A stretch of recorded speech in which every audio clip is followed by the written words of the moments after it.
Bonjour. Pour comprendre ce qui se passe en Ukraine et qui nous inquiète tous tellement, j'ai choisi de donner la parole aujourd'hui à Erwan Castel, qui vit là-bas, qui est allé là-bas spécialement sur la zone des conflits, en première ligne. Et Erwan a été officier dans l'armée française, spécialisé dans les renseignements militaires. Ensuite, il a été guide en Guyane, puis il est retourné dans sa Bretagne natale, où il lutte pour l'autonomie. Et ça va surprendre beaucoup de gens. En 2015, il a choisi de rejoindre la ligne de front et de se battre en tant que sniper pour défendre les populations du Donbass agressées par l'Ukraine. Et donc, je vais lui donner la parole maintenant. Après donc cette période de retour aux sources, je suis parti en Guyane française pendant 15 ans. Là, j'ai exercé le métier de guide en milieu amazonien, donc guide expédition.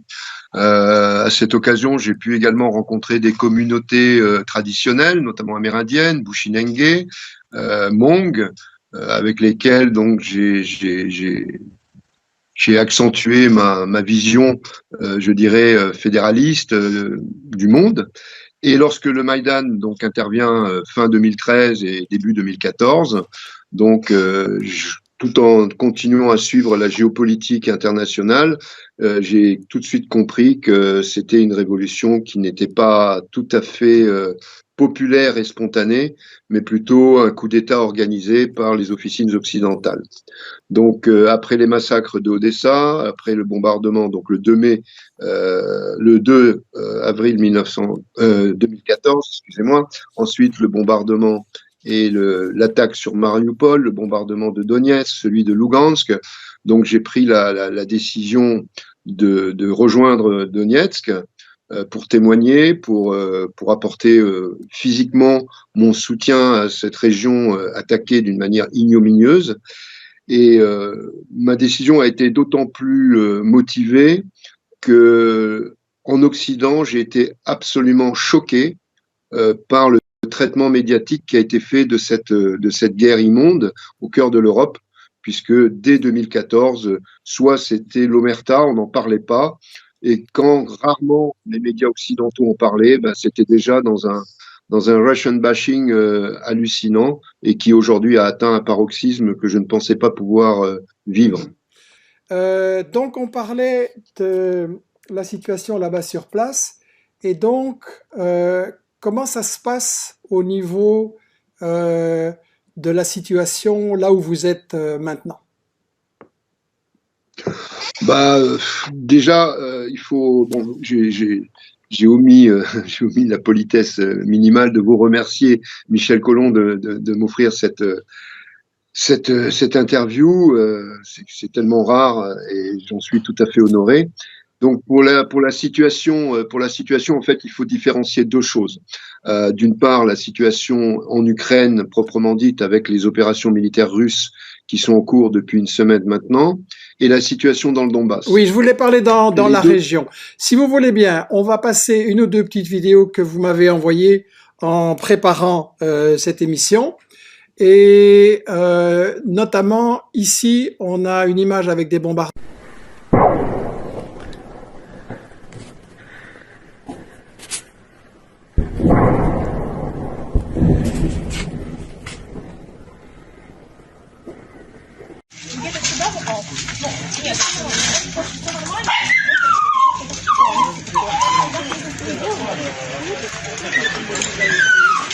Voilà, on vient de voir donc des bombes qui tombaient et puis les résultats sur des maisons détruites. Est-ce que vous pouvez nous dire qu'est-ce qui se passe? Parce que, en fait, ce qu'on nous dit, nous, ici, c'est que la guerre a commencé avec les attaques de Poutine. Oui, alors en fait, ça c'est un mensonge. Si je veux résumer en une phrase, je dirais que la Russie n'a pas commencé la guerre. La Russie a engagé des opérations militaires pour terminer une guerre qui a commencé en 2014 à l'initiative de l'Ukraine contre une de ses populations à l'est du pays qui refusait tout simplement son ostracisation identitaire. Donc les bombardements ici, on les vit quotidiennement depuis 8 ans. C'est difficile à expliquer parce que les gens ont du mal à imaginer, peut-être mieux aujourd'hui avec la guerre en Ukraine, mais on a eu une très forte crise militaire en 2014 avec vraiment une espèce de guerre de mouvement qui s'est répandue un peu partout dans le combat. 2014, pour que ceux qui ne connaissent pas bien l'histoire de l'Ukraine nous suivent, c'est le moment où un coup d'État a été organisé à Kiev, a renversé le président qui était élu, avec les États-Unis qui ont provoqué des violences en s'appuyant sur des groupes nazis et ont donc installé un nouveau régime à Kiev, et c'est à partir de ce moment-là que ça a dégénéré. Tout à fait. Donc le gros souci, c'est que on en parlera tout à l'heure, mais l'Ukraine est un pays très très très bipolaire, on va dire, entre une partie pro-russe et une partie pro-occidentale, à l'extrême ouest et l'extrême est du pays. Et à l'issue du coup d'État donc de 2014, le gouvernement qui était à ce moment-là sous la direction de Turchinov, qui était le président provisoire en attendant les élections suivantes, ils ont commencé par faire des mesures légales anti-russes. Ils ont commencé à attaquer la langue russe, à ostraciser les Russes. Alors ça s'est fait d'autant plus d'une manière violente qu'au sein de ce gouvernement provisoire, il y avait énormément de factions nationalistes radicales, donc des bandéristes, donc de l'idéologie de Stepan Bandera, qui était un collaborateur au Troisième Reich. Qui a, pour rappeler pour les jeunes, qui a commis des atrocités épouvantables contre les Juifs, contre les Tziganes, contre les Russes, et qui était jugé même par les nazis comme étant vraiment monstrueux. Oui, il a été même, il a même réussi à horrifier les autorités du Troisième Reich parce qu'il était complètement décomplexé. On pense qu'il a été responsable, lui et ses milices, d'environ 1 million de Juifs massacrés dans l'est de l'Ukraine, en Pologne, en Biélorussie. Donc aujourd'hui, cet homme-là, il est considéré comme un héros national en Ukraine. Il y a quand même un petit problème, parce que on nous dit partout que l'antisémitisme c'est inacceptable, et en effet, on a débaptisé une avenue de Kiev qui s'appelait avenue de Moscou pour l'appeler avenue Stepan Bandera. Donc, on a des génocidaires anti-juifs qui sont soutenus par une coalition qui dit que l'antisémitisme c'est inacceptable. Ben, c'est la chose la plus hallucinante que l'on constate. C'est pour ça que aujourd'hui on est vraiment dans un combat mondialiste, anti-mondialiste. Les idéologies secondaires qui souvent ne sont que des imbéciles, des idiots circulatoires pour servir la marchandise, en fait, ça arrive à des non-sens complets. Je prends l'exemple de l'Ukraine, qui est soi-disant un pays en marche vers la démocratie et les droits de l'homme. Elle est en train de devenir un bastion militaire ethnocentré et absolument raciste, xénophobe, et qui, pour moi, c'est un non-sens. Les gens qui fuient l'Ukraine aujourd'hui sont persécutés dès lors qu'ils sont soit d'origine africaine, soit d'origine maghrébine. J'ai un ami kabyle hier qui m'a appelé de Paris. Il m'a dit j'ai ma famille qui quitte l'Ukraine. Ils se sont fait taper dessus, molester, humilier à la frontière avec la Pologne parce qu'ils étaient maghrébins. Et à côté d'eux, il y avait des Africains qui étaient exactement dans la même situation. La BBC a publié le même genre de témoignage hier d'une femme nigériane qui disait comment, alors qu'elle fuyait le pays, elle s'était fait vraiment traiter de façon très raciste. Je voudrais qu'on revienne un instant sur la question des destructions. Vous m'avez envoyé des photos où on voit les destructions dans la zone où vous êtes, donc tout près du front. On voit des maisons qui sont épouvantablement détruites, des enfants qui essayent d'avoir une vie normale là-dedans. Donc on imagine le traumatisme pour des milliers d'enfants qui vivent dans une situation de guerre depuis des années, je le rappelle.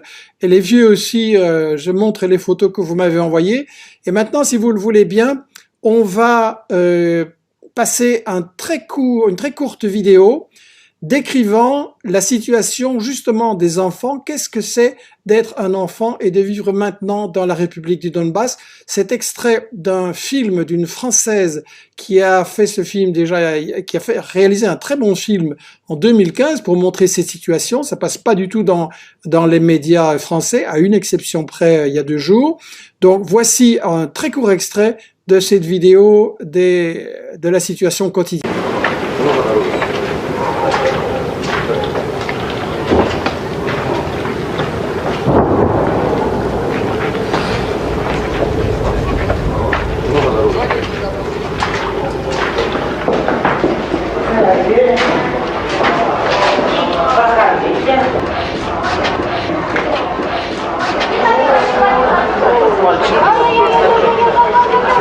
Французский журналист приехал специально, чтобы снять и показать всему миру, что здесь творится. Потому что там никто не знает и не верит, что у нас такое творится. Покажем. Именно она, мы ж, поймите, те, кто приезжает и кого мы приводим, они показывают все. Мы покажем. Понимаете? Верьте нам, конечно. Сколько времени вы живете здесь? 7 месяцев. И трусятся. Сегодня грады пошли, он всех закилипало. Это те, вот, которые с лета, они ж тут же и находятся, семьи. И теперь же уже и не выедешь. Поуезжали, поприезжали опять, а куда? Эти маленькие дети все лето солнце не видят, потому что солнца нет. Voilà. Donc, on a vu dans cette vidéo la situation quotidienne, les enfants dans les caves. Et tout de suite, Erwan, je vais passer à un extrait justement du film de Anne-Laure Bonnel qui montre ce que le président de l'époque, Porochenko, disait dans sa campagne électorale. C'est très très court et après je vous demande votre avis là-dessus. Тому що у нас робота буде, у них немає. У нас пенсії будуть, у них немає. У нас піклування під дітей, під людей, під пенсіонерів, під дітей буде, у них немає. У нас діти підуть до школи і до дитячих садків, у них вони будуть сидіти в підвалах, бо вони нічого не вміють робити. І так, і саме так ми виграємо цю війну. Voilà, un passage absolument effrayant. Il dit délibérément que l'attitude de Kiev, c'est d'envoyer les enfants dans des caves et qu'on leur fait la guerre. Qu'est-ce que vous en pensez? Nous, on dit ici que c'est la Russie qui est un peu raciste, ou etc., et que Kiev, c'est la démocratie. Qu'est-ce que vous en pensez? Moi, je peux vous apporter mon point de vue déjà, un témoignage de terrain.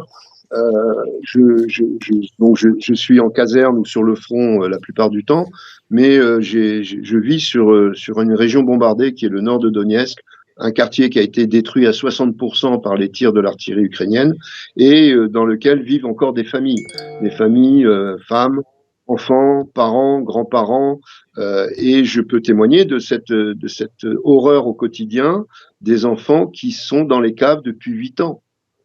Alors, l'amie que j'ai dans les quartiers nord de Donetsk, elle a 2 enfants. Au début de la guerre, elle leur disait c'est l'orage, n'ayez pas peur.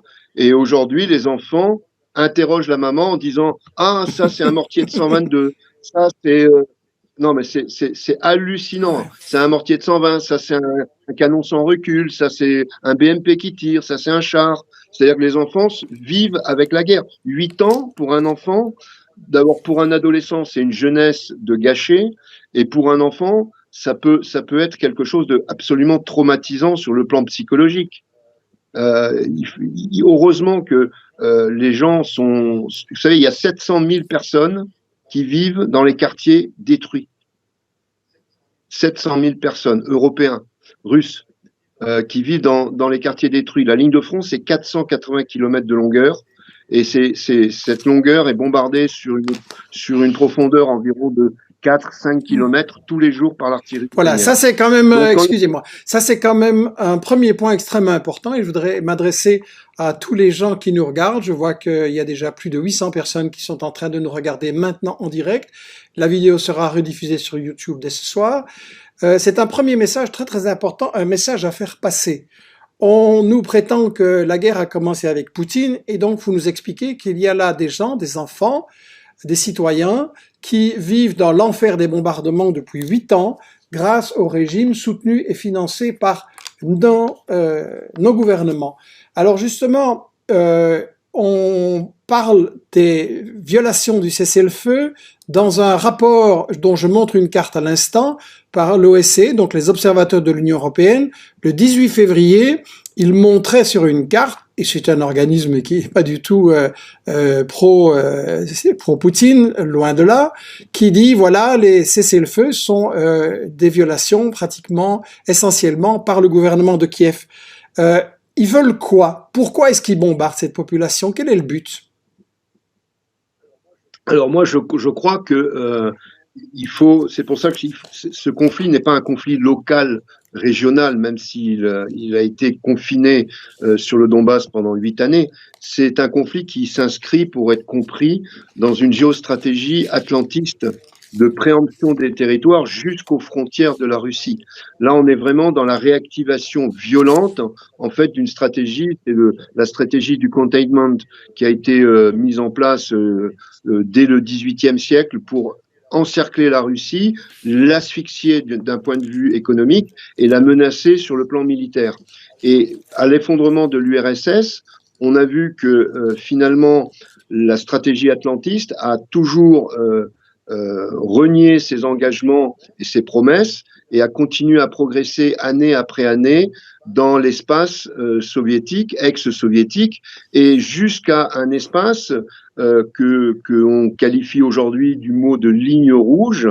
Et en fait, la population du Donbass, elle est prise au piège dans cette stratégie, c'est-à-dire que les Occidentaux ont voulu créer dans le Donbass une plaie purulente pour amener la Russie finalement à réagir. Et cette réaction, elle s'est effectuée il y a une semaine. Mais ce n'est qu'une réaction, ce n'est pas une action de la Russie. Ça, il faut que les gens comprennent bien que le président Poutine a très bien expliqué en décembre et janvier. Vous savez, il y a en russe, le mot sécurité se dit bezapasnost. Bezapasnost, ça veut dire sans danger. Littéralement, ça veut dire sans danger. Ça, c'est le mot russe. Là, on rentre un peu dans la mentalité. Et bezapasnost, ça veut dire que si l'OTAN arrive au bord de la Russie, sur ses frontières occidentales, sachant, il suffit de regarder une carte de la Russie, c'est peut-être un immense territoire à 11 fuseaux horaires, mais l'essentiel de ces centres névralgiques, stratégiques de commandement militaire ou politique et économique se situe justement sur son flanc occidental. On n'a pas un pays avec le cœur qui est au centre de l'espace. Donc, les bases de missiles de l'OTAN qui se rapprochent des frontières russes, ça met Moscou à moins de 5 minutes de vol des missiles stratégiques. Ça, il faut savoir que c'est inadmissible. C'est une situation qui ne peut pas être tolérée, et pas seulement par la Russie, mais par n'importe quel pays. Oui, alors je montre une carte de l'expansion de l'OTAN, où on voit où se trouvait l'OTAN en noir en 1990-90 et où elle se trouve en 2020.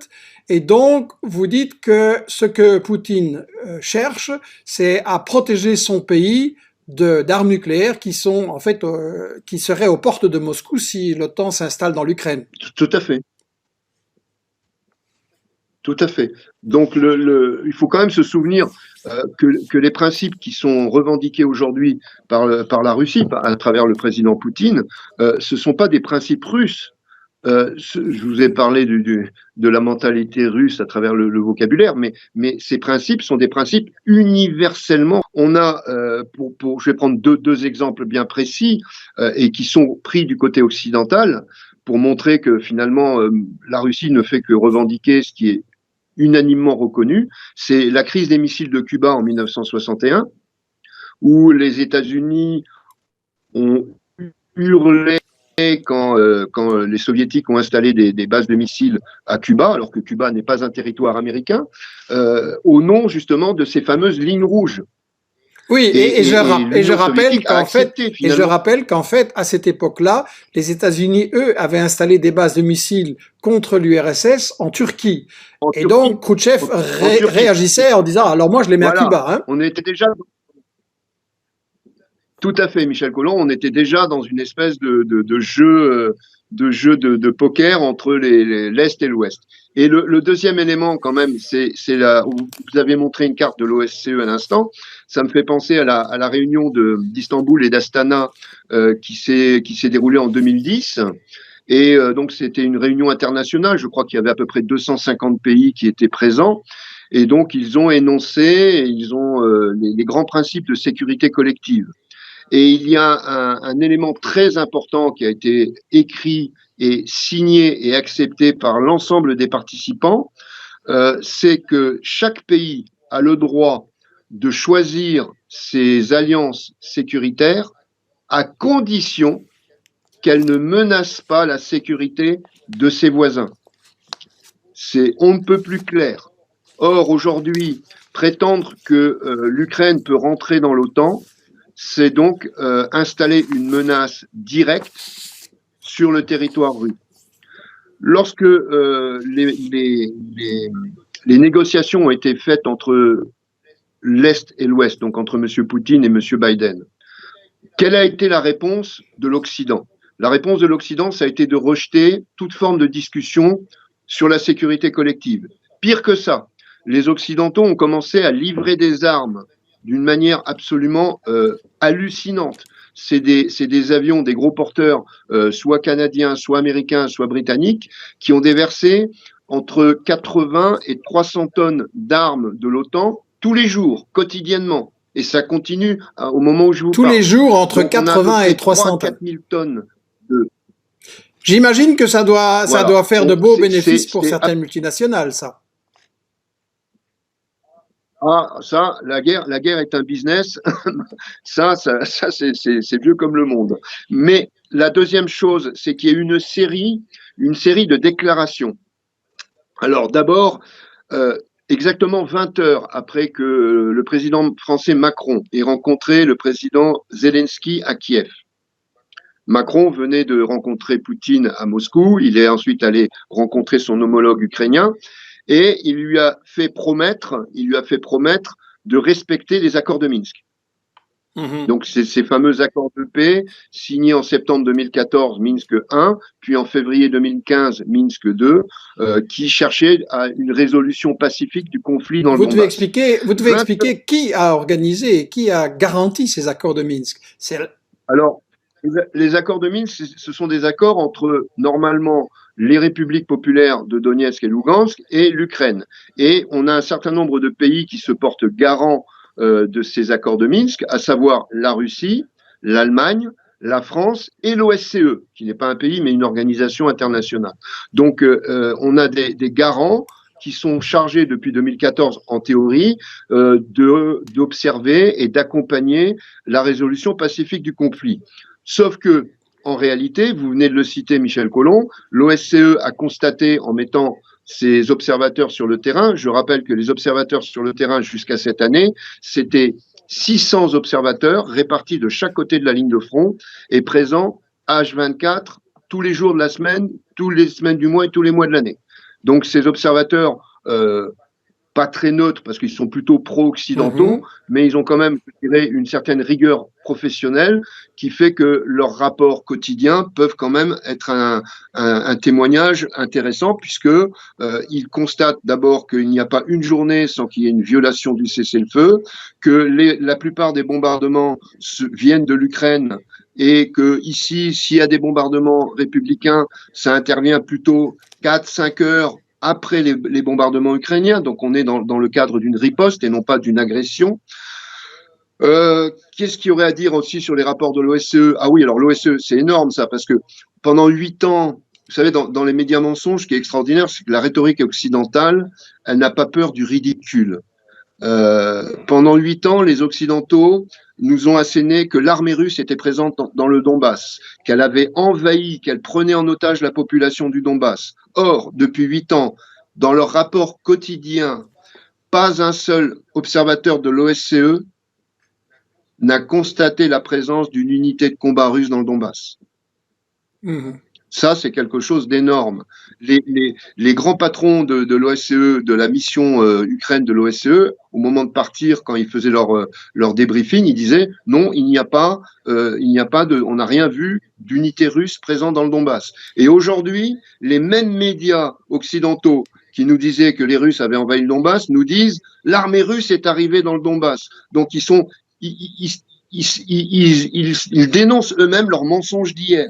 Et puis peut-être que demain, ils vont dénoncer leurs mensonges d'aujourd'hui. On est dans une hystérie incohérente, irrationnelle et je dirais même débile. Mmh.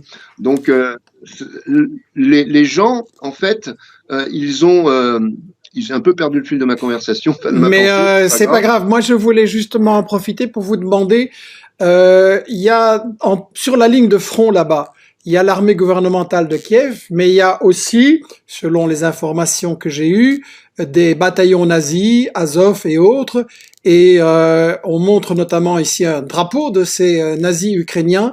Est-ce que eux ont joué un rôle dans justement les provocations et le martyre infligé à cette population?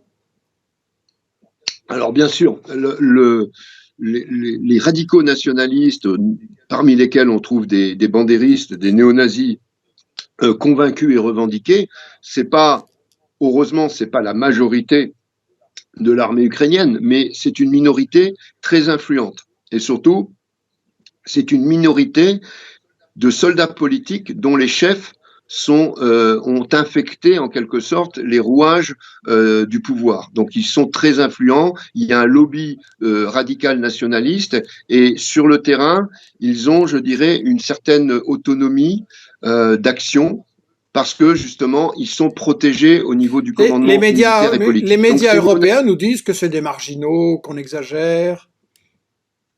Alors, j'essaye toujours de me placer entre les deux propagandes. Ils sont effectivement minoritaires, mais ils sont une minorité agissante et très influente. Alors, quand je dis minoritaire, c'est pas 10 clampins perdus dans une tranchée. Hein. C'est quand même des milliers, voire des dizaines de milliers de combattants.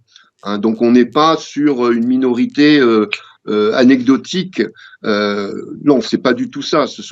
Il y a des régiments complets qui revendiquent avec des symboles issus du Troisième Reich, comme le régiment Azov qui aujourd'hui est encerclé à Mariupol. On a des bataillons, le bataillon Donbass. On a des bataillons spéciaux et on a aussi des organisations comme l'organisation DUK. Donc DUK, c'est les volontaires ukrainiens pour le Donbass.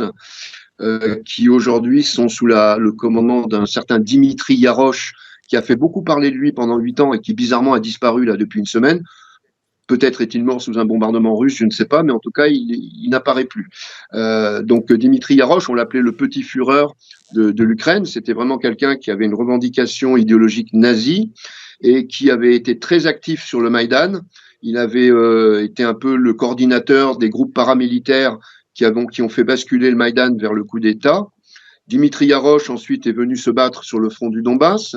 À côté, il y avait son camarade idéologique politique, Bilitsky, qui avait donc créé le bataillon spécial Azov, qui est devenu régiment depuis. Et donc, on avait un certain nombre de bataillons complètement autonomes qui étaient financés par des oligarques et qui venaient dans le Donbass, en fait, en drainant avec eux des nationalistes néo-nazis venant de France, de Belgique, d'Allemagne, de Suède, etc. Donc ça a été une espèce d'embryon de brigade internationale fasciste pour le Donbass, laquelle d'ailleurs dynamique est en train de se recréer. Il y a une dynamique actuellement avec la guerre qui a réexplosé en Ukraine depuis une semaine. On voit que des mouvements nationalistes radicaux et franchement néo-nazis recrutent et essayent d'envoyer avec une forte médiatisation des volontaires pour l'armée ukrainienne. Oui, j'ai lu des informations là-dessus. J'ai lu des informations là-dessus qu'effectivement des fascistes européens s'y rendaient. D'autres personnes aussi, plus progressistes, qui sont, je pense, très influencées par la propagande qu'on nous donne.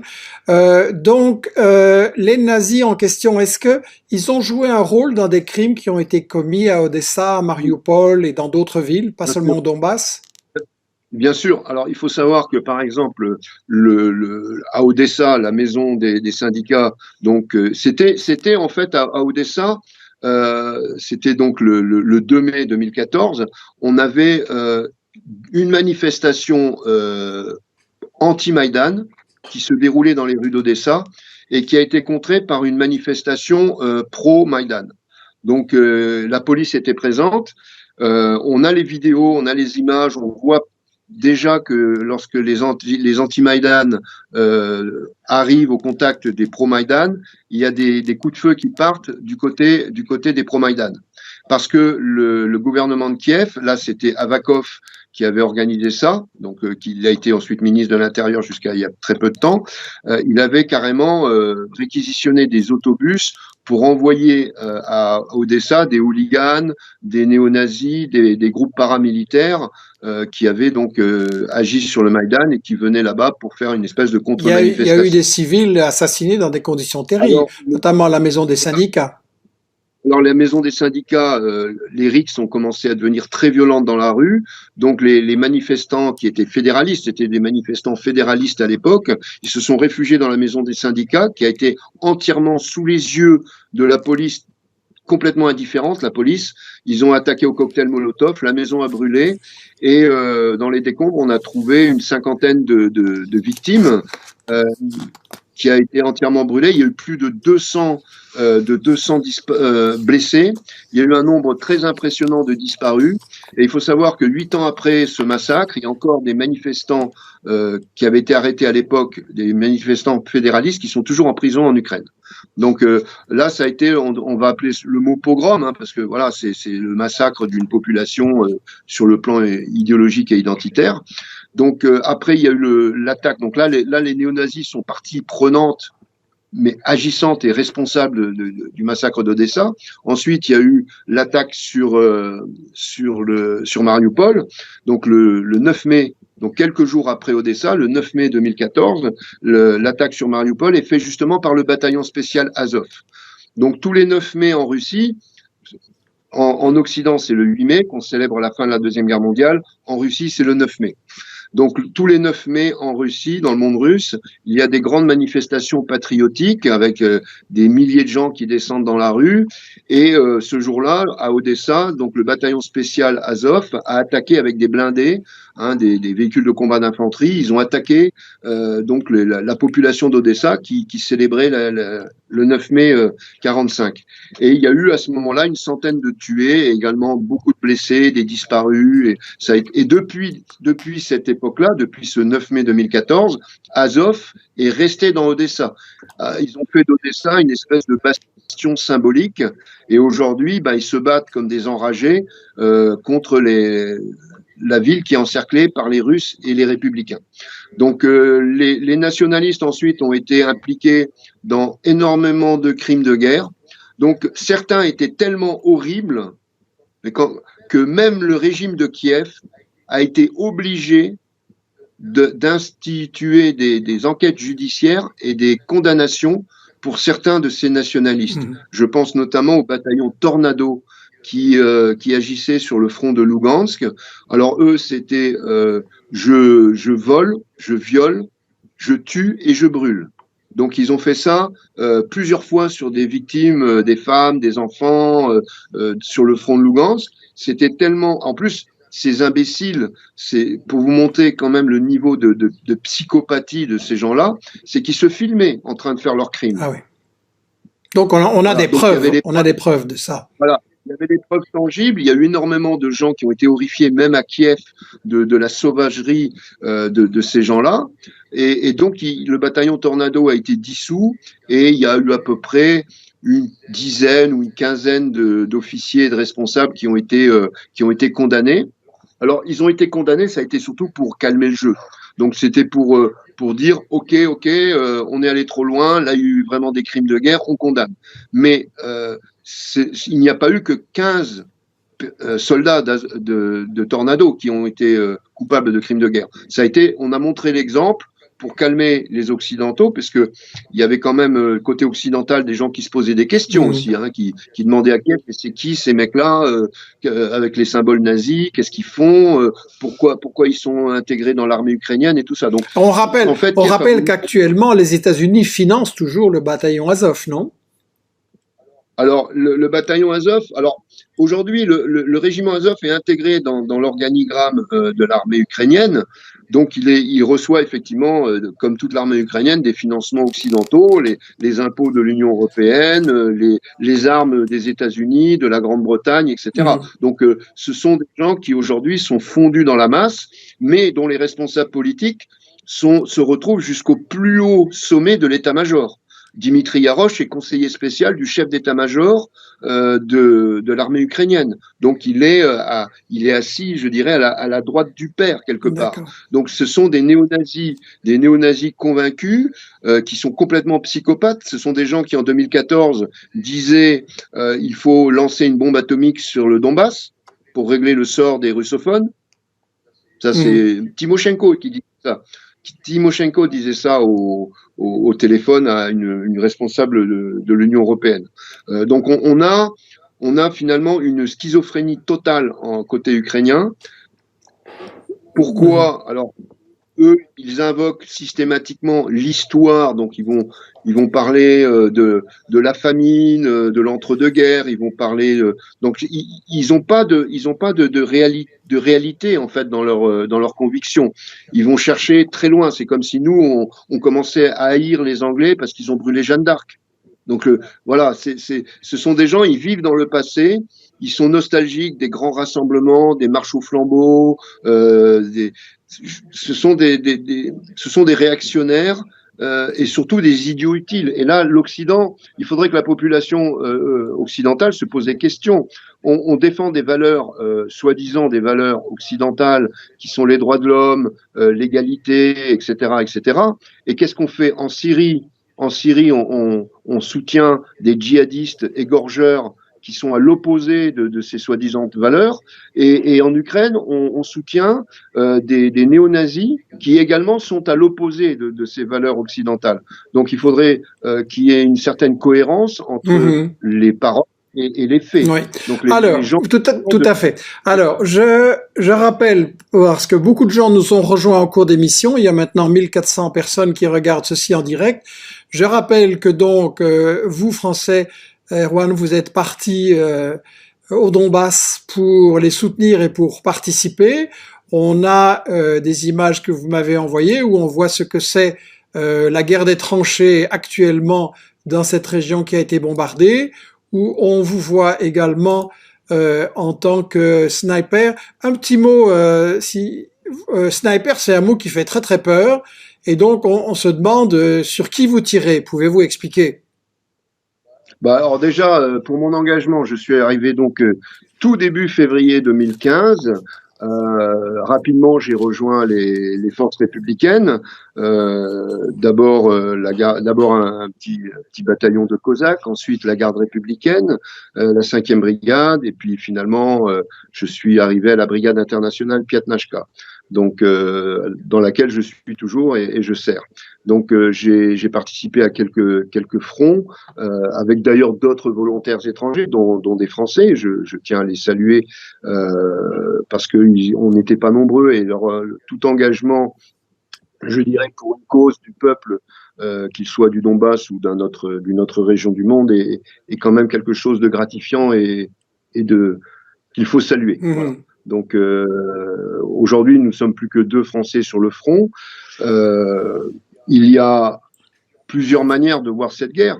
Moi, je suis pas venu pour tuer, je suis venu pour défendre un peuple.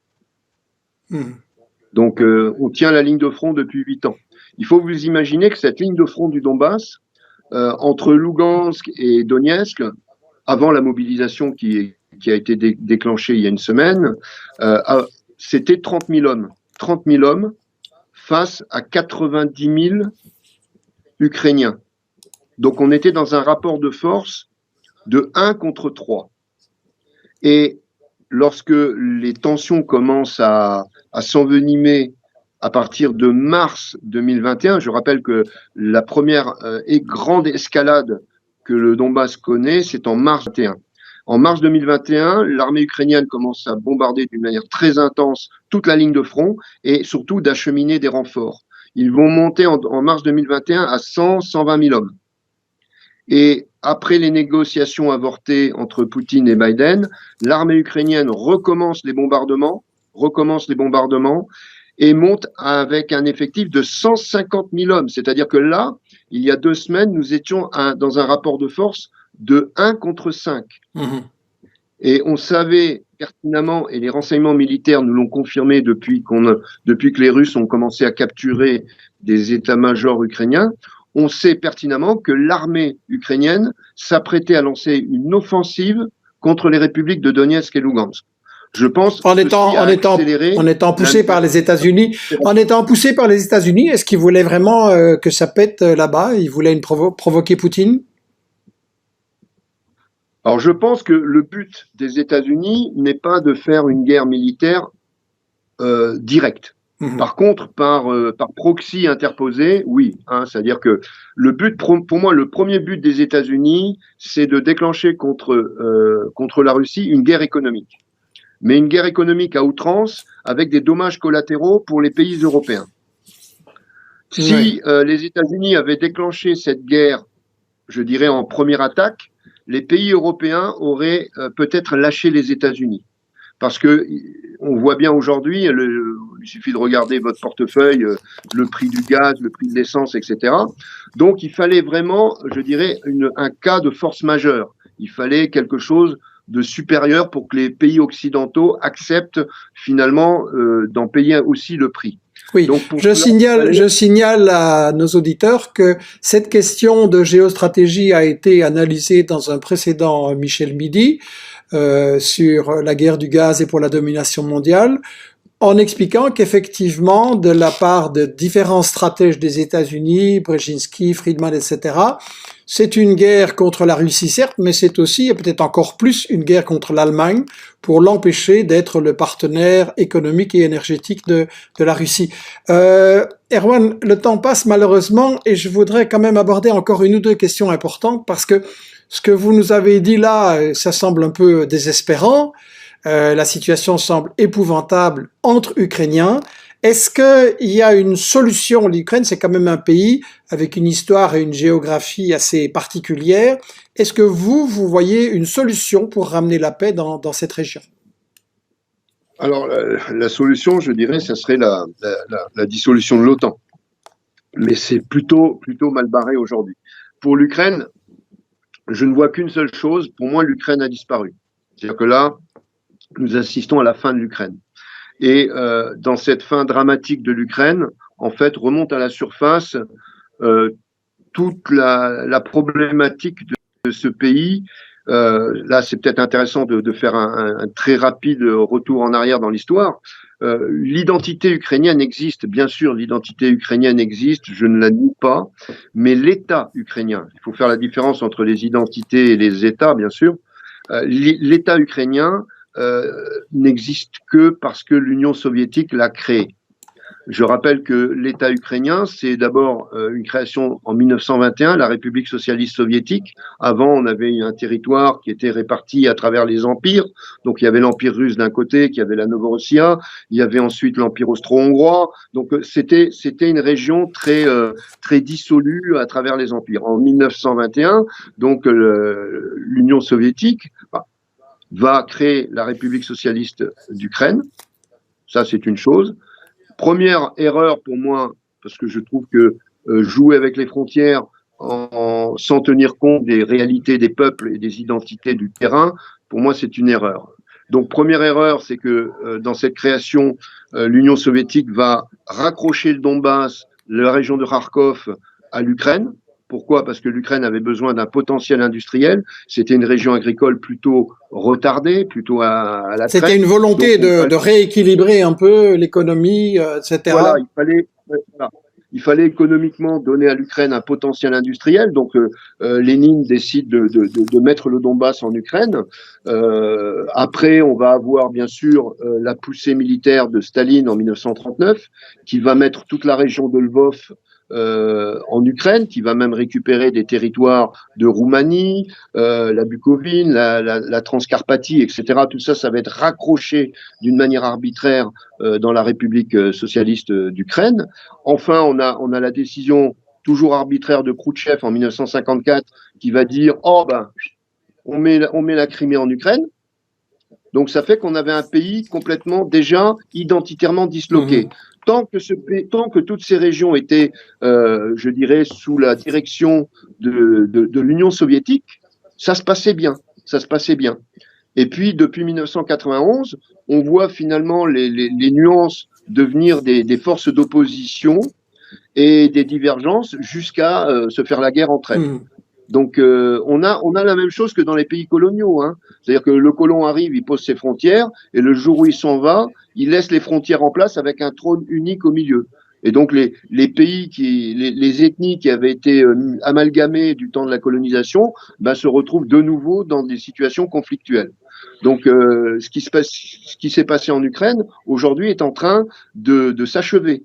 C'est-à-dire que l'image d'un pays unifié, d'un État unifié, en fait, est complètement dissolue dans sa réalité. Excusez-moi, est-ce que pour vous, il y avait ou il y a une solution avec un genre de fédéralisme, c'est-à-dire beaucoup d'autonomie? Bien sûr. Alors, le fédéralisme, lorsqu'en 1991, les experts ukrainiens, les experts soviétiques discutent et préparent et organisent l'indépendance de l'Ukraine, toutes les conclusions des réunions de travail qui sont faites à l'époque, toutes les conclusions de ces réunions, c'est le meilleur système viable pour l'Ukraine, c'est la fédéralisation. La fédéralisation, c'est ce qu'ont demandé les anti-Maïdan lorsqu'ils ont vu leur langue attaquée, leur identité attaquée en 2014. Ils ont demandé la fédéralisation. Donc, qui permet un respect des minorités, mais ça, Kiev et l'Occident ne l'ont pas voulu. Ils ont refusé parce que c'était finalement jeter l'éponge sur la stratégie anti-russe. On aurait commencé à collaborer, on aurait commencé à avoir des concessions sur des identités russes, avec des relations privilégiées plutôt à l'Est qu'à l'Ouest, etc. Donc on a vraiment une politique très dure, infantile, à la fois dure et infantile, de l'Occident face à la Russie. Donc ils ont refusé systématiquement de reconnaître les identités, les lignes sécuritaires, la volonté des peuples. Donc, et dans un mensonge permanent. Vous savez, quand j'entends dire les journalistes occidentaux dire, quand ils veulent parler de la crise en Ukraine, ils commencent avec la Crimée. Ils disent oui, en 2014, Poutine, il a pris la Crimée. Alors déjà, double mensonge. Parce que, la crise en Ukraine a commencé sur le Maïdan. La Crimée n'est que la conséquence du coup d'État du Maïdan.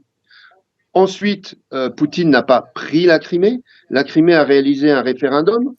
À 97%, la population de Crimée a dit on veut revenir en Russie. Et là, j'ouvre une parenthèse très importante qu'il faut savoir pour défendre la vérité, c'est que ce référendum de 2014, c'est le 3e référendum de Crimée.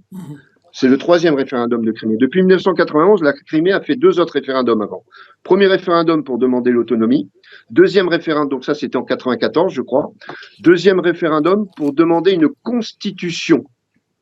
La péninsule de Crimée a obtenu non seulement une grande autonomie, mais un parlement, une constitution et un droit au référendum. Okay. Donc ça vient des gens de là-bas et c'est pas Poutine qui a organisé tout ça. Je m'excuse, Erwan, le temps passe et j'ai encore 2-3 questions très importantes que je voudrais vous poser. Une première, c'est maintenant évidemment tout le monde se demande comment ça va tourner. Comment la situation évolue sur le plan militaire et comment est-ce que vous m'avez envoyé des cartes que je montre et une carte générale de l'Ukraine. Comment ça va évoluer, vous pensez? Alors déjà sur le plan militaire, les opérations militaires menées par la Russie et ici par les milices républicaines avec l'appui-feu des forces russes, sans lesquels on ne pourrait pas passer à l'offensive vu la disproportion des effectifs. Vous m'entendez? Oui, très bien. D'accord, parce que j'ai plus d'image. Donc en fait, les opérations militaires russes vont aboutir, c'est-à-dire que la Russie va gagner militairement cette guerre parce que bon voilà, elle a l'intelligence stratégique, la tactique, la reconnaissance du terrain et surtout la force. Donc les gens disent, j'entends des gens dire en Occident, les Russes, ils connaissent des revers militaires importants, ils peuvent plus avancer, voire même certains disent ça y est, ils reculent, ils reculent. C'est absolument faux. D'abord, c'est une guerre moderne. Il faut savoir que l'Europe n'a pas vécu de guerre moderne comme ça depuis 80 ans. Hein, donc, c'est quand même quelque chose d'épouvantable qui se déroule aujourd'hui au cœur de l'Europe. C'est une guerre moderne violente avec deux peuples slaves. Deux peuples slaves. Il ne faut pas oublier que pendant la Deuxième Guerre mondiale, les Russes ont laissé sur le terrain 20 millions de personnes quand même. Ce qui vous montre quand même la ténacité, le courage et le sacrifice de ce peuple russe. Or, les Ukrainiens, c'est un peuple slave. Donc, imaginez que de chaque côté du front aujourd'hui, on ait un peu les mêmes mentalités au combat. Donc, ça veut dire que effectivement, il va y avoir des pertes des deux côtés, il va y avoir des combats acharnés des deux côtés. Mais bon, la supériorité russe technique et numérique va faire que Moscou va gagner. Donc ça, c'est une évidence. Il faut pas tomber dans les caricatures propagandistes. Les uns disent que les Russes sont en train de reculer et les autres disent qu'ils font une promenade de santé. C'est une guerre atroce. C'est une guerre avec d'énormes combats meurtriers. C'est une guerre qui va durer assez longtemps. Bon, bien qu'étant une blitzkrieg quand même historiquement unique au monde, puisque les Russes ont quand même réussi à pénétrer sur plus de 2000 kilomètres de front. L'Ukraine, qui, je le rappelle, est le plus grand pays d'Europe, avec une armée conséquente, qui a été très fortement modernisée, équipée et normalisée depuis 8 ans. Donc on a 300 000 hommes ukrainiens qui sont aujourd'hui opposés peut-être à une force équivalente de forces russes, mais qui a créé, si vous montrez la carte, je pense que c'est très visible, des axes de pénétration du nord, donc dans la région de Kiev, à l'ouest dans la région de Kharkov, au sud-est, à l'est, pardon, dans la région de Kharkov, au sud-est, au niveau du Donbass, et au sud, à partir de la Crimée. Donc là, on voit cette espèce de fer à cheval des opérations militaires russes qui a réussi à rentrer dans le Donbass, qui a réussi à rentrer en Ukraine au nord, au sud et à l'est, et qui progressivement... Là, je vous entends très bien. Et on vous voit très bien. Il y a mon image qui est bloquée, mais c'est pas grave. L'important c'est vous, et on vous voit, on vous entend parfaitement. D'accord. Et donc ce qui va se passer, c'est que les forces russes ont privilégié la vitesse. Ils ont privilégié la vitesse. Donc, quand il y a des fortes résistances, comme à Kharkov, par exemple, Tchernigov ou au sud, Mariupol, qu'est-ce qu'ils font? Ils encerclent les villes. Ils encerclent les villes pour poursuivre en fait sur leur stratégie de capture des forces ukrainiennes.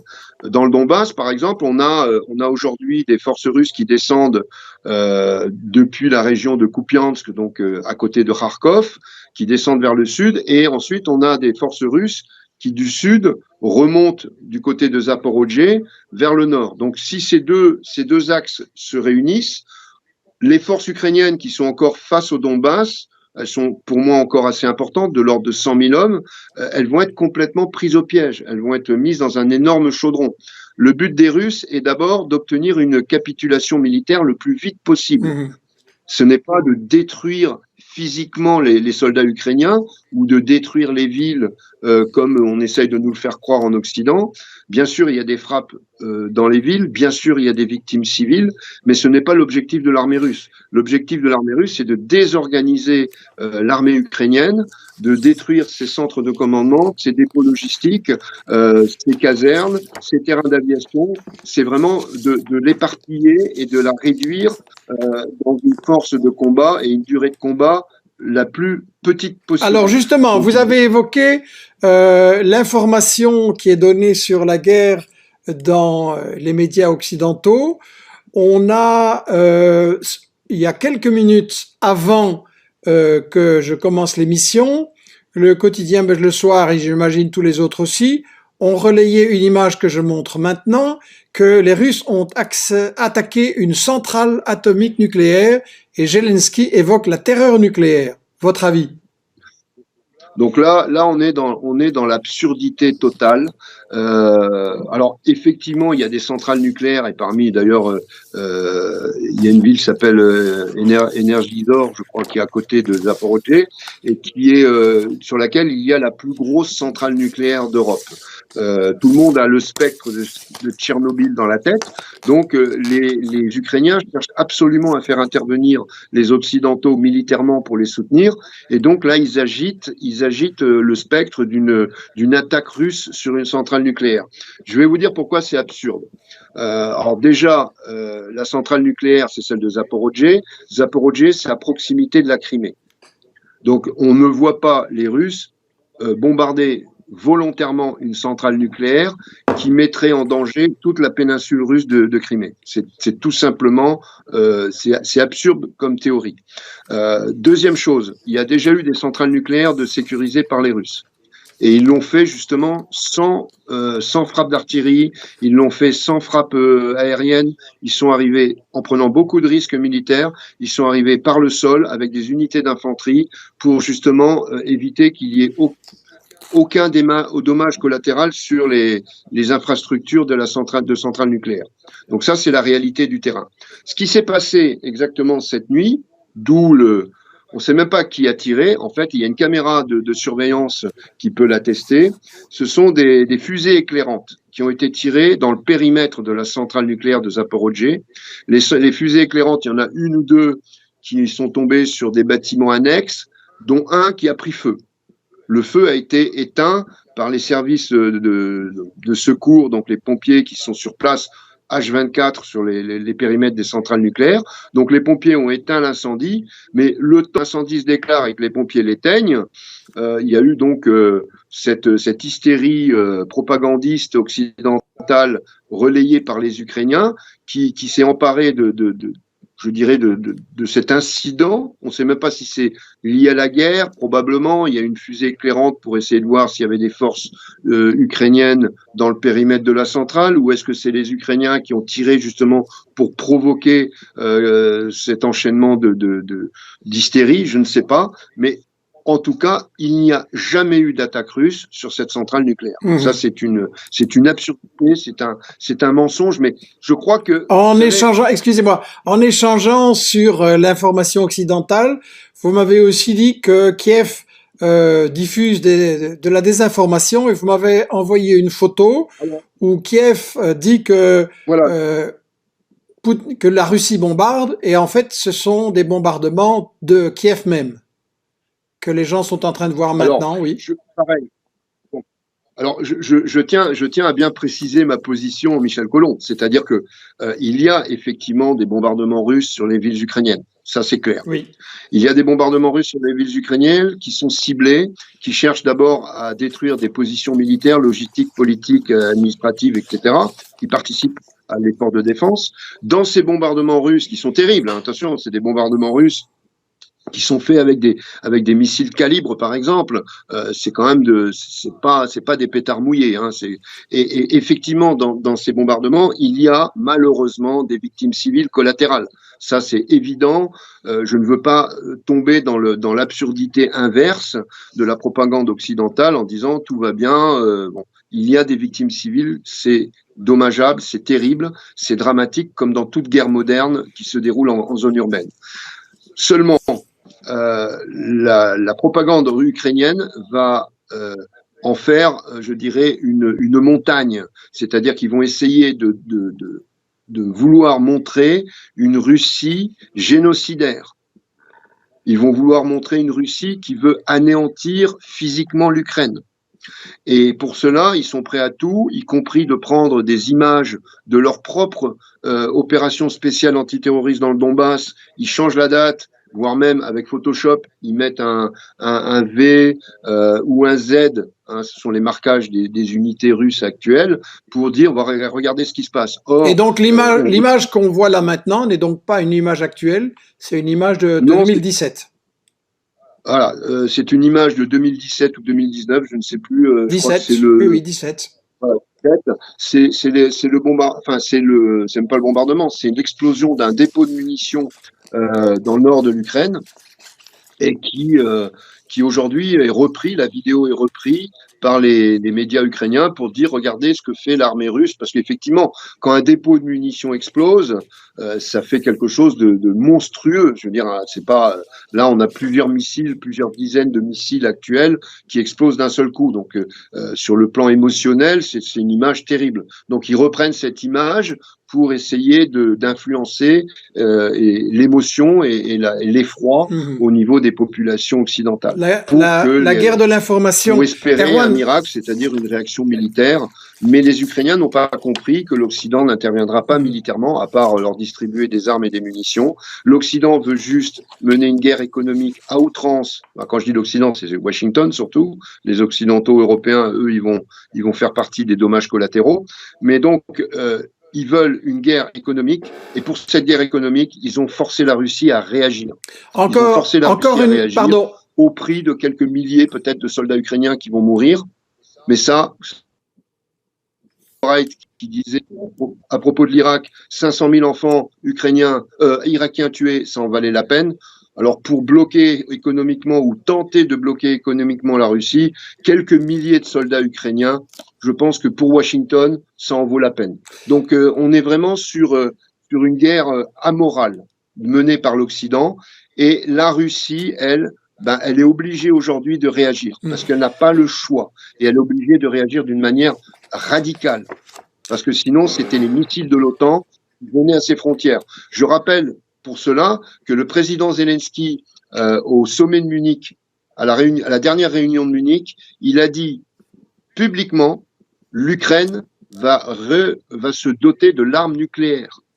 Donc quand il dit l'Ukraine rentre dans l'OTAN, l'Ukraine va se doter de l'arme nucléaire, quand il dit l'Ukraine ne respectera jamais les accords de Minsk, c'est-à-dire le dialogue avec les républiques de Donetsk et Lugansk, l'amnistie, l'installation d'un statut spécial avec modification de la constitution ukrainienne, tout ça, l'Ukraine, sur commande des États-Unis, parce que Zelensky, c'était un comédien il y a 3 ans, humoriste. Aujourd'hui, c'est un clown dramatique. Il ne fait qu'obéir à la feuille de route et au script que lui donne Washington. Erwan, excusez-moi, je suis obligé de vous demander. Il y a actuellement en France, en Belgique, beaucoup de russophobie, on doit dire, beaucoup de haine en l'égard des Russes, aussi ceux qui vivent ici. Est-ce que vous avez, en tant que Français, un message aux Français? Qu'est-ce qu'on peut faire pour calmer cette chose-là et faire qu'on puisse réfléchir ensemble aux solutions? Je crois déjà il faut que les Occidentaux comprennent que la Russie, d'abord, elle a été notre allié pendant les guerres de 1914-1918, elle a été notre alliée pendant les guerres de 1939-1945, et d'ailleurs sans elle, je pense que peut-être il y a encore le drapeau nazi qui flotterait sur les capitales européennes. Donc la Russie n'est pas l'ennemi de l'Occident. Les Russes ne sont pas les ennemis des Occidentaux. Ce sont des gens, des peuples certes différents, mais qui appartiennent à la grande Europe, qui appartiennent à une Europe civilisationnelle. N'oublions pas que la Russie, aujourd'hui, c'est on va dire la 3e Rome après Byzance, puisque l'orthodoxie aujourd'hui est essentiellement le berceau en Russie. Mais excusez-moi, Erwan, qu'est-ce que vous demandez aux gens qui sont en France et qui sont conscients, qui nous écoutent par exemple, qu'est-ce qu'ils peuvent faire pour que les choses deviennent plus réfléchies? Moi, je leur demande pas de prendre parti aux gens. S'ils doivent prendre parti pour une chose, c'est pour la paix. C'est pas pour l'Ukraine en guerre contre la Russie ou pour la Russie en guerre contre l'Ukraine. Les gens qu'ils prennent. Moi, j'aimerais voir les rues européennes avec des drapeaux et russes et ukrainiens dans la rue demander la paix. Voilà, ça serait peut-être l'action la plus intelligente, plutôt que de prendre parti en disant mort aux Russes, etc.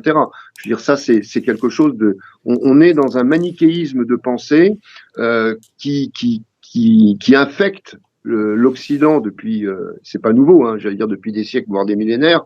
Donc il faut vraiment que les Occidentaux regardent leur propre sens critique, le bon sens commun, hein, la common decency. Il faut vraiment que ces peuples d'Europe se libèrent des propagandes et des discours des pouvoirs politiques qui aujourd'hui ne font qu'obéir à des idéologies. Le sens commun populaire doit être supérieur à l'idéologie politique. C'est quelque chose que les Européens doivent absolument retrouver et reconquérir. C'est d'abord leur sens critique, leur analyse personnelle, et regarder pourquoi écouter un pays, Washington, qui est à l'autre bout de l'Atlantique, quand sur notre continent, on a un pays qui, dans l'histoire, a toujours été notre allié face au totalitarisme. Donc, je crois il faut que les gens sortent de cette vision bipolaire qui est imposée. On l'a vu avec le Covid, c'est pareil. Bien. Erwan, je m'excuse, on va devoir conclure bientôt. Je crois en tout cas que c'est un point important que vous avez souligné. Les Européens doivent cesser de penser comme centre du monde et modèle pour le monde, parce que on voit bien qu'il y a de la désinformation, on le voit au fur et à mesure dans Michel Midi, que ce soit sur le Mali, sur la Palestine, sur le Venezuela, sur absolument toute une série de théâtres de conflits. On est piégé par notre information qui ne donne pas la parole aux peuples qui sont victimes, qui ne donne pas la parole aux autres points de vue. Donc, je vais, pour conclure, en m'excusant pour le fait que techniquement mon image est bloquée, mais pour le reste on vous entend bien, c'est ce qui est le plus important. Je vais rappeler l'importance de la bataille de l'information par rapport à la précédente émission Michel Midi, Infox et Censure. Je vous confirme les choses qui avaient été indiquées, à savoir que les 13 soldats qu'on avait dit sauvagement massacrés sont toujours en vie, que le char qui avait écrasé une automobile à Kiev est presque certainement ukrainien, que le mémorial juif, contrairement à ce qu'a dit Zelensky, n'a pas été bombardé, loin de là, il est tout à fait intact. Et donc, on est dans une guerre de l'information, dans une guerre où on essaie de manipuler vos émotions et la peur. Et donc, c'est un encouragement. Je crois que ce que vous nous avez dit a vraiment encouragé chacun à réfléchir, à écouter les deux points de vue, et à se faire une analyse qui part des intérêts économiques, effectivement, des États-Unis derrière cette guerre qu'ils mènent sans l'avoir déclarée. Je voudrais lancer un appel à tous les gens qui nous écoutent. Vous êtes extrêmement nombreux. Votre rôle dans cette bataille de l'information est extrêmement important. S'il vous plaît, aidez Investigation, aidez Investigation par des coups de main. Envoyez-nous vos informations, vos suggestions et des coups de main pour vérifier les médias mensonges, les fake news à michel-midi@investigation.net. Aidez Investigation à embaucher de nouvelles personnes. Vous savez qu'on est dans une campagne de dons pour augmenter notre budget de 3 000 € par mois. On est en bonne voie, comme vous le voyez ici, mais on a vraiment besoin de vous pour continuer à embaucher des journalistes et à faire le travail de réfutation des médias mensonges. Les prochaines émissions seront avec Jacques Beau. Faut-il détester les Russes? On va pas parler de psychologie, on va parler de désinformation et on va faire le bilan de l'information qui a été donnée sur la Russie avant cette guerre et pendant cette guerre, et vous allez avoir de fameuses surprises. On va aborder avec l'émission Jacques Pau, c'est lundi à midi. La suivante, c'est mardi avec Gabriel Galis, les guerres hybrides. Vous allez voir de quoi il s'agit. Vous allez voir comment, du côté de l'Occident, on mène des guerres sans même que vous en rendiez compte. On va prochainement traiter aussi Monsieur Zelensky et le régime des oligarques en Ukraine. On va analyser comment il est possible qu'un oligarque soutient Zelensky, soutient un groupe d'intégristes juifs et soutient en même temps le bataillon Azov néo-nazi. Donc là, vous allez avoir des surprises. Je vous donne donc rendez-vous lundi midi et puis mardi midi pour de prochains focus sur les dessous de cette guerre Ukraine-Russie. Je vous appelle à nous soutenir sur le site Investigation, à vous abonner à la newsletter pour recevoir les informations sur les prochaines publications et à mener avec nous la bataille de l'information. Erwan, un tout grand merci, un petit mot éventuellement. Bah écoutez, je vous remercie Michel Collomb de m'avoir accordé cet entretien et puis je remercie tout le public qui est venu à écouter un autre son de cloche. Et sachez qu'ici, les gens sont confiants, ils ne sont pas haineux. Ils espèrent que l'Europe un jour deviendra une Europe sans Donbass, non pas pour la guerre, mais tout simplement pour la reconnaissance des peuples dans leur liberté et leur tradition, et là une grande fraternité universelle, pas universaliste, mais universelle. Merci, merci beaucoup Erwan, merci pour ce message d'espoir dans une période aussi dure. À bientôt. Merci beaucoup. À bientôt. À bientôt.